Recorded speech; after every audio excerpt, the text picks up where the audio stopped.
Paz do Senhor, bom dia, glória a Deus. O tema dessa manhã, como Deus é grande. Gente, Deus é maravilhoso mesmo, Ele é grande. Quero ler com você Isaías, capítulo de número 64, versos de 4 a 8.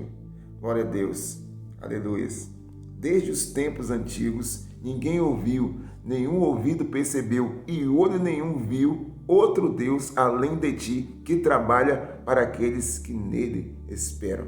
Que coisa linda, que coisa maravilhosa. Ainda ontem, no culto, a escola de intercessão, que está assim, muito tremenda a escola de intercessão.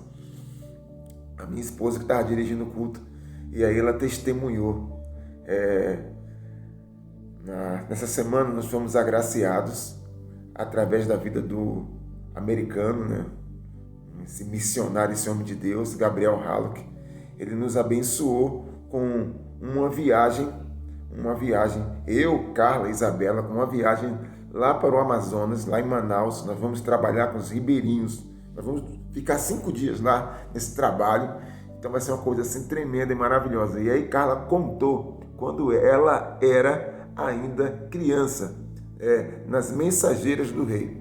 Mensageiras do Rei é uma organização missionária, né, que nas igrejas, onde procura despertar nas meninas e adolescentes o desejo, o amor pela obra de Deus. E quando ela era mensageira do Rei, criança ainda, ela escreveu uma carta para uma missionária em Cachoeiro de Itapemirim, no Espírito Santo. E alguns dias depois, para surpresa dela, naquela época não tinha e-mail, não tinha WhatsApp, né? Para surpresa dela, ela recebeu uma carta-resposta da missionária. Ela ficou numa felicidade tão grande. E ela, desde aquela época, ela nutria no coração o desejo de um dia realizar uma viagem missionária. Olha que coisa. E aí ela testemunhou chorando ontem na igreja a oportunidade que Deus a deu de fazer essa viagem. E eu fiquei emocionado, né, ouvindo esse testemunho. Que coisa maravilhosa. Eu lembro que quando Gabriel me procurou falando se nós gostaríamos de fazer, procura conversar com sua esposa, com sua filha, para ver se elas vão querer ir. Eu falei, rapaz, é claro que ela vai querer ir e tal. E aí, cara, desse testemunho tremendo. Então, olha, Deus trabalha para aquele que nele espera. Gente, é sensacional isso aqui, né? Que palavra é essa? E a gente vê isso na nossa vida.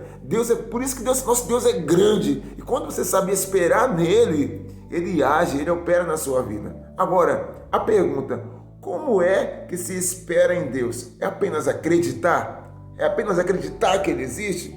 Vamos ver o que é que a Bíblia diz aqui no verso número 5. Olha o que diz aqui. Vens ajudar aqueles que praticam a justiça com alegria.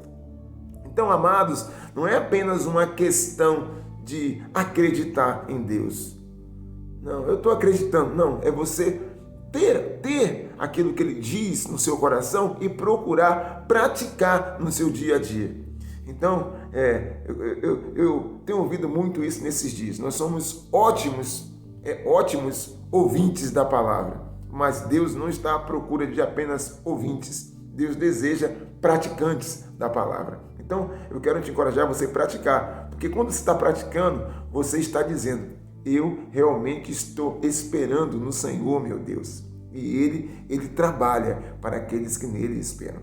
Mas eu queria agora mostrar um contraponto aqui. Na continuação desse verso de números 5, olha o que o texto vai dizer. Que se lembram de ti e dos teus caminhos, mas, prosseguindo nós em nossos pecados, tu te irastes. Como então seremos salvos? Somos como impuro, todos nós. Todos os nossos atos de justiça são como trapo imundo. Murchamos como folha, e como o vento, as nossas iniquidades nos levam para longe. Não há ninguém que clame pelo teu nome, que se anime a apegar-se a ti, pois escondeste de nós o teu rosto e nos deixaste perecer por causa das nossas iniquidades. Qual é o contraponto aqui agora? Nós somos pecadores. Nós somos pecadores. Você sabe que nós temos um inimigo, que é Satanás, o diabo, né? Mas quando você vai olhar, examinar as Escrituras, o nosso maior adversário é o nosso pecado. Nada neste universo inteiro tem poder para nos separar de Deus, a não ser uma coisa: o nosso próprio pecado. Olha que coisa triste, né? E você vê aqui agora Isaías confessando o pecado dele e do seu povo. Ele se reconhecia pecador e ele sabia que a condição lastimável no qual ele e a nação inteira de Israel se encontrava era por causa do pecado. Daí eu quero levar você a um outro ponto. Ele estava confessando. E o que é que eu e você precisamos fazer nesses dias? Confessar. Reconhecer o nosso estado lastimável. Reconhecer que somos pecadores. E não se engane, né? Às vezes nós enganamos o nosso coração e achamos que somos bons. Mas quando você vai olhar aqui para a palavra vai dizer que os nossos atos de justiça são como trapos de imundícia. O que era um trapo de imundícia? Um trapo de imundícia eram panos, pedaços de panos que eram usados para questões higiênicas. Por exemplo, naquela época não tinha papel higiênico. O que é que você usava? Trapo de imundícia. Olha só, aí você já imagina, né? Naquela época não havia band-aid, não havia curativos como nós temos hoje. O que é que você usava? Trapo de imundícia. Então, o trapo de imundícia é uma coisa nojenta. E aí, olha que Isaías está comparando. Os nossos atos de justiça são como trapos de imundícia. Ou seja, gente, nós somos pecadores. Não adianta. E o que nós precisamos fazer é a mesma coisa que Isaías: confessar os nossos pecados. A Bíblia vai falar isso em 1 João 1,9. Se confessarmos os nossos pecados, Ele é fiel e justo para nos perdoar os pecados e nos purificar de toda a injustiça. Confesse a Deus aquilo que está errado na sua vida.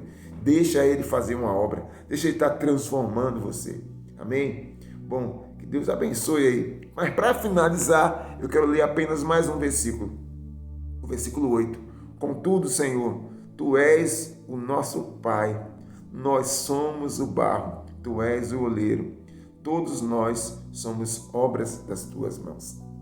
Isaías, ele tinha um coração muito quebrantado.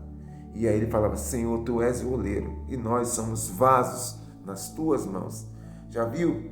Quando é que o oleiro está com o vaso nas suas mãos? É justamente quando o barro está maleável, quando ele pode ser transformado. Então, Isaías, em outras palavras, está falando assim: o meu coração está quebrantado, a minha mente está quebrantada.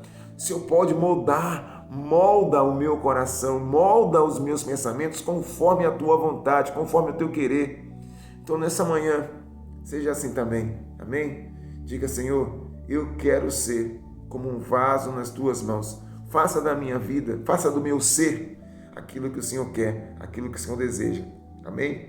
Deus te abençoe no nome de Jesus. Tenha um ótimo dia. Amém? Se for possível, compartilhe essa palavra com seus amigos. Fica na paz do Senhor. Muito bom dia no nome de Jesus. Glória a Deus.